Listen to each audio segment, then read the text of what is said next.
दिल्ली में वीर बाल दिवस कार्यक्रम में पीएम मोदी ने की शिरकत, शबद कीर्तन में लिया हिस्सा। पीएम मोदी ने वीर बाल दिवस को बताया भारत की पहचान, कहा साहिबजादों ने देश के लिए स्वाभिमान के लिए बलिदान दिया। पीएम मोदी ने इतिहासकारों को भी आईना दिखाया, कहा इतिहास के नाम पर हमें गढ़े हुए नैरेटिव पढ़ाए गए। पीएम मोदी बोले साहिबजादों ने गुलामी की मानसिकता से बाहर निकलने का लिया था प्रण, किसी से डरे नहीं, किसी से चुके नहीं। बीजेपी नेता आरपी सिंह ने पीएम का किया धन्यवाद। वीर बाल दिवस कार्यक्रम मनाने पर पीएम मोदी का किया धन्यवाद। वीर बाल दिवस मनाने के लिए बीजेपी नेता मनजिंदर सिंह सिरसा ने पीएम को कहा धन्यवाद, कहा नया इतिहास रचा जा रहा है। उधम सिंह नगर में वीर बाल दिवस के कार्यक्रम में शामिल हुए सीएम धामी, कहा साहिबजादों के साहस, शौर्य और पराक्रम से नई पीढ़ी को मिल रही है जानकारी। लखनऊ में अपने आवास पर वीर बाल दिवस समारोह में शामिल हुए सीएम योगी, कहा गुरु गोविंद सिंह के साहिबजादों का बलिदान युगों युगों तक प्रेरणा का सबब बना रहेगा। यूपी के सीएम योगी आदित्यनाथ से मिले इंडिया टीवी के editor in chief Rajat Sharma, शिष्टाचार मुलाकात की। कर्नाटक महाराष्ट्र सीमा विवाद पर उद्धव ठाकरे का बयान, कहा विवादित हिस्से को केंद्र शासित प्रदेश घोषित किया जाना चाहिए। महाराष्ट्र कर्नाटक सीमा मुद्दे पर नागपुर में विपक्ष का प्रदर्शन, मुख्यमंत्री शिंदे राज्य और केंद्र सरकार के खिलाफ नारेबाजी। महाराष्ट्र कर्नाटक सीमा विवाद पर देवेंद्र फडणवीस का विधानसभा में बयान, कहा महाराष्ट्र की इंच इंच जमीन के लिए हम लड़ेंगे, हमें गर्दन झुकानी पड़े ऐसा करने की किसी के पाप में हिम्मत नहीं। शिंदे के बाद उनके मंत्री अब्दुल सत्तार पर लगे भ्रष्टाचार के आरोप, अजीत पवार ने सत्तार के इस्तीफे की मांग की है। टीवी एक्ट्रेस तुनिशा शर्मा मौत मामले में धर्म परिवर्तन के एंगल से भी पुलिस करेगी जांच, गहनों और ब्लड की फॉरेंसिक जांच। पुलिस पता लगाएगी शीजान के बयान की सच्चाई, क्या शीजान तुनिशा का धर्म बदलवाना चाहता था, पुलिस करेगी जांच। शीजान खान ने पुलिस की पूछताछ में बताया कुछ दिन पहले भी तुनिशा ने की थी सुसाइड की कोशिश, लेकिन शीजान ने उसे बचा लिया था। शीजान के मुताबिक तुनिशा की मां को दी थी सुसाइड की कोशिश की जानकारी, खास ध्यान रखने की दी थी सलाह, पुलिस करेगी बयान की पड़ताल। तुनिशा शर्मा की मां का बयान, शीजान ने झांसा देकर तुनिशा से रिश्ता बनाया। शीजान की लाइफ में पहले से कोई था, तुनिशा का इस्तेमाल करके उसके साथ ब्रेकअप कर लिया। श्रद्धा मर्डर केस में दिल्ली पुलिस को बड़ा सबूत मिला है। श्रद्धा और आफ्ताब का ऑडियो क्लिप मिला है, वॉइस सैंपल जांच के लिए भेजा गया है। ऑडियो क्लिप में श्रद्धा आफ्ताब में झगड़े का सबूत, क्लिप में श्रद्धा को टॉर्चर करने की सच्चाई भी सामने आई। बिहार के गया एयरपोर्ट पर मिले 4 कोरोना पॉजिटिव मरीज, 3 इंग्लैंड और 1 म्यांमार का पर्यटक शामिल है। एयरपोर्ट पर हुई आरटीपीसीआर जांच के दौरान आए पॉजिटिव, चारों को बोधगया के होटल में आइसोलेट किया गया है। आगरा में एक चीनी टूरिस्ट भी कोरोना पॉजिटिव, 23 दिसंबर को ताजमहल देखने के लिए पहुंचा था आगरा। चीनी टूरिस्ट के कोविड पॉजिटिव होने पर प्रशासन अलर्ट पर, जीनोम सीक्वेंसिंग के लिए भेजा गया सैंपल। कोरोना के खतरे को देखते हुए अस्पतालों को तैयार रहने के निर्देश, कल मॉक ड्रिल की तैयारियों का लिया जाएगा जायजा। देश में कोरोना के खतरे पर केंद्र सरकार अलर्ट, विदेशों से आने वाले का होगा आरटीपीसीआर टेस्ट। भारत में पिछले 24 घंटे में कोरोना के 196 केस सामने आए, जबकि 190 मरीज ठीक भी हुए हैं। देश में एक्टिव केसों की संख्या 3,428, रिकवरी रेट 98% से ज्यादा, डेली पॉजिटिविटी रेट करीब आधा फीसदी। नैनीताल हाईकोर्ट ने परिसर में सभी के लिए मास्क अनिवार्य किया, कोर्ट के स्टाफ, वकील, पक्षकार को पहनना होगा मास्क।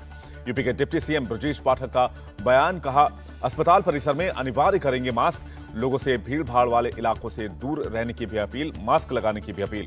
कल होने वाली हेल्थ ड्रिल पर बोले डिप्टी सीएम, का यूपी के सभी अस्पतालों में मॉक ड्रिल होगा, कोरोना से संबंधित सभी उपकरणों की जांच की जाएगी। कर्नाटक सरकार ने भी कोरोना पर बैठक की। हेल्थ मिनिस्टर डॉक्टर के सुधाकर और राजस्व मंत्री आर अशोक शामिल हुए। टेक्निकल एडवाइजरी कमेटी के साथ चर्चा की। कोरोना अलर्ट के बावजूद दिल्ली एयरपोर्ट पर दिख रही है लापरवाही, ज्यादातर लोग बिना मास्क के ही नजर आ रहे हैं। एयरपोर्ट पर विदेश से आए यात्रियों की रैंडम टेस्टिंग जारी है। स्वास्थ्य मंत्रालय के आदेश पर कोविड प्रोटोकॉल लागू कर दिया गया है। एयरपोर्ट परिसर में शारीरिक दूरी के पालन के साथ साथ मास्क पहनने के निर्देश, प्रशासन ने 90 सिविल डिफेंस वॉलंटियर को तैनात किया। चीन में लगातार बढ़ रहे हैं कोरोना के केसेस, अब तक आए हैं 32 करोड़ से ज्यादा पॉजिटिव केस। चीन में हर रोज आ रहे 2 करोड़ नए पॉजिटिव केस, 5,000 से ज्यादा लोगों की मौत हो रही है। राजधानी बीजिंग में सबसे बुरा हाल है, अस्पतालों में मरीजों की भारी भीड़ है, मेडिकल स्टोर्स में दवाओं की भारी कमी। चीन के चांगचुन में कोरोना से बुरा हाल है, डेड बॉडी की कतारें लगी हुई है, हर दिन किया जा रहा है 50 से 60 लोगों का अंतिम संस्कार। बीजिंग में बुजुर्ग कोविड मरीजों ने बढ़ाई चिंता, ज्यादातर इमरजेंसी वार्ड में 65 साल से ज्यादा उम्र वालों का चल रहा है इलाज। वहीं हेनान प्रांत में बुजुर्ग मरीजों के लिए अस्पताल में बनाए गए हैं 200 से ज्यादा बेड, कोविड आईसीयू का भी किया जा रहा है इस्तेमाल। जापान में भी कोरोना के 71,06,000 एक्टिव केस हैं। 24 घंटे में 1,49,665 नए केस सामने आए हैं, 306 लोगों की जान गई है। दक्षिण कोरिया में भी कोविड के 12 लाख एक्टिव केस सामने आए हैं। आज कुल 58,448 नए केस आए, 46 लोगों की जान गई। अमेरिका में भी हालात खराब हैं, करीब 19 लाख एक्टिव केस हैं। पिछले 24 घंटे में कोरोना के 4,696 नए केस सामने आए, 2 मरीजों की मौत हुई है। दिल्ली में राष्ट्रपिता महात्मा गांधी को राहुल गांधी ने दी श्रद्धांजलि। पूर्व पीएम जवाहरलाल नेहरू की समाधि पर भी पहुंचे, पुष्प अर्पित कर श्रद्धांजलि दी। दिल्ली में पूर्व पीएम इंदिरा गांधी के समाधि स्थल पर पहुंचे राहुल गांधी, श्रद्धांजलि दी। वीर भूमि पहुंचकर पिता राजीव गांधी को भी नमन किया। देश के दूसरे प्रधानमंत्री लाल बहादुर शास्त्री की समाधि स्थल पर भी राहुल ने श्रद्धांजलि दी। पूर्व पीएम अटल बिहारी वाजपेयी की समाधि पर भी राहुल ने फूल चढ़ाए। राहुल के सदैव अटल जाने पर बीजेपी ने साधा निशाना। कांग्रेस नेता गौरव पांधी को हटाने की मांग। पांधी ने वाजपेयी को कहा था अंग्रेजों का जासूस। राजनेता अब्दुल बारी सिद्दीकी के बयान पर नित्यानंद राय का पलटवार। कहा भारत एकमात्र ऐसा देश है जहां अल्पसंख्यक समुदाय सहित हर कोई सुरक्षित है। वित्त मंत्री निर्मला सीतारमण एम्स में भर्ती। रूटीन चेकअप के लिए दोपहर 12 बजे भर्ती कराया गया है। पंजाब के अमृतसर में बीएसएफ ने मार गिराया ड्रोन। भारतीय इलाके में करा था एंट्री। राजाताल के गांव के खेत से किया गया बरामद। मथुरा के एसएसपी का बयान। गार्ड्स को किया जा रहा है ट्रेन। श्रद्धालुओं की धार्मिक भावनाओं का रखा जाएगा ध्यान। दिल्ली के आईटीओ इलाके में चलती कार में लगी आग। शॉर्ट सर्किट से कार में आग लगने की आशंका। ड्राइवर सुरक्षित। पुलिस कर रही है मामले की जांच। छत्तीसगढ़ के भिलाई में बीजेपी कांग्रेस कार्यकर्ताओं में झड़प। अटल बिहारी वाजपेयी की प्रतिमा लगाने को लेकर हुआ विवाद। कांग्रेस का आरोप राज्य सरकार की परमिशन नहीं ली गई। पुलिस के मुताबिक प्रतिमा लगाने वाले ग्रुप के पास थी एनओसी। कलेक्टर की अनुमति नहीं थी। हिमाचल प्रदेश में जुटी पर्यटकों की भीड़। पिछले 24 घंटे में अटल टनल से गुजरी 19,000 गाड़ियां। मणिपुर के मुख्यमंत्री एन बीरेन सिंह ने नुंगोई में इरिल नदी पर पुल का उद्घाटन किया। कहा राज्य के 35 जातीय समुदायों का जीवन स्तर उठाना लक्ष्य है। एमपी के दमोह में बड़ी संख्या में घर वापसी। 200 से ज्यादा लोगों ने ईसाई धर्म छोड़कर हिंदू धर्म अपनाया। कानपुर के स्लम एरिया में अचानक लगी भीषण आग। इलाके में मचा हड़कंप। हरवंश मोहल्ला थाना इलाके में कई झुग्गियां आग की चपेट में। कड़ी मशक्कत के बाद फायर ब्रिगेड ने आग को काबू किया। पटना के गांधी मैदान में एक कार में लगी आग। फायर ब्रिगेड की मदद से आग को काबू किया गया। दिल्ली के पंचकुया रोड पर शराब की दुकान पर दीवार गिरी। मदद के लिए फायर ब्रिगेड की टीम को बुलाया गया। तमिलनाडु के मदुरै में सड़क हादसा हो गया। 24 लोगों को लेकर जा रही मिनी पैसेंजर वैन का एक्सीडेंट हो गया। सभी घायलों को मदुरै के सरकारी अस्पताल पहुंचाया गया है। मदुरै से कुंभकोणम जाने के दौरान यह हादसा हुआ। सीनियर टीचर भर्ती परीक्षा में जीके पेपर लीक मामले में पुलिस ने की सख्त कार्रवाई की तैयारी। आरोपियों के खिलाफ एनएसए लगाया जाएगा। प्रॉपर्टी भी सीज की जाएगी। आंध्र प्रदेश में टीडीपी एमएलए रवि वेंकटेश्वर को फोन पर धमकी मिली है। कार्यकर्ताओं का भड़का गुस्सा। दिल्ली में शीतलहर का प्रकोप तेज। सुबह से छाया रहा कोहरा। ठंड से बचने के लिए लोग आग जलाते नजर आए। यूपी के मेरठ में कोहरे और ठंडी हवाओं ने बढ़ाई सर्दी। सड़क के किनारे अलाव जलाते नजर आए लोग। यूपी के मुरादाबाद में दिखाई दिया घना कोहरा। बच्चों को स्कूल जाने में परेशानी हुई। सुबह सुबह लाइट जलाकर वाहन चलाते दिखाई दिए लोग। राजस्थान के माउंट आबू में गिरा पारा। मैदान से लेकर गाड़ियों के शीशे तक बर्फ जमी हुई नजर आई। गाजियाबाद में कोहरे और शीतलहर ने बढ़ाई ठंडक। आग ताप कर लोग सर्दी से बचने की कोशिश कर रहे हैं। वहीं हरियाणा के अंबाला में सुबह सुबह घना कोहरा छाया रहा। तापमान गिरने से ठंड भी बढ़ी। पटना में ठंड को देखते हुए डीएम का आदेश। 31 दिसंबर तक 8वीं कक्षा तक के सभी स्कूलों को बंद करने का निर्देश। ग्वालियर में 3.6 के स्तर तक गिरा पारा। हवाओं की वजह से बढ़ी ठंड। मौसम विभाग ने जानकारी। अहमदाबाद में शुरू हुआ कांकरिया कॉन्क्लेव। सीएम भूपेंद्र पटेल ने इसका उद्घाटन किया।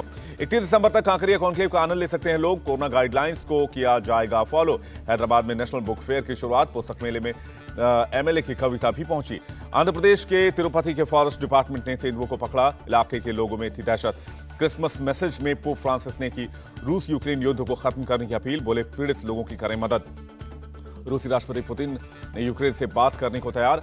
कहा सिर्फ अपने राष्ट्रीय हितों की रक्षा कर रहे हैं। चीन की आर्मी ने ताइवान के पास समंदर और हवा में स्ट्राइक ड्रिल की है। 71 लड़ाकू विमान और 7 वॉरशिप ने हिस्सा लिया है। ताइवान और अमेरिका के उकसावे के जवाब में ड्रिल किया है। अमेरिका में बर्फबारी के बीच तूफान का कहर। 30 से अधिक लोगों ने गंवाई जान।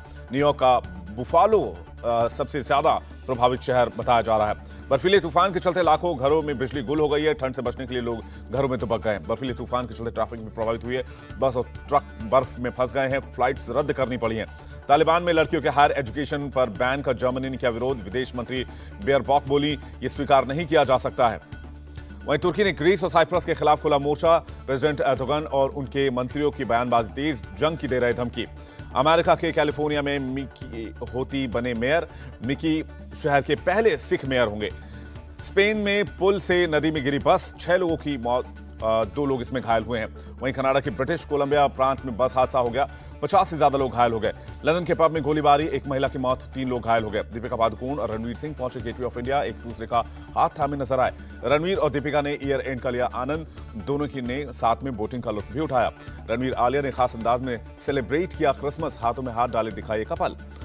वहीं सलमान खान की भांजी आज की प्री बर्थडे पार्टी की झलकियां अपार शक्ति खुराना ने शेयर की इसकी तस्वीरें। इंडिया टीवी हर वक्त हर जगह डाउनलोड करने के लिए सर्च करें India TV news Google play store या ऐप स्टोर पर।